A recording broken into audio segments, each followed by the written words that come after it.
Yun, good morning mga idol. Bali, nandito pa tayo sa parangan mga lods.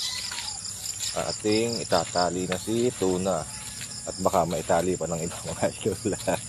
Hindi mga idol, tatali na natin at buntis na ang kanyang inahin, ang kanyang nanay mga lods. Bali, ito yung tuloy ating tali mga idol. Update ko kayo mamaya mga lods. Ayan mga idol, si tuna. Hindi pa po yan nakatali. Atin pong itatali at malaki na dahil ang kanyang mama po ay buntis na rin mga idol. Ayan, ay malakas na sumuso. Ayan ho mga idol, pagka ang ating mga alaga ay mababait, hindi tayo pahihirapan ng pagtatali sa kanila. So ayan mga idol, update ko kayo pag naitali ko na mga idol. Ayan, nakatali na siya mga idol.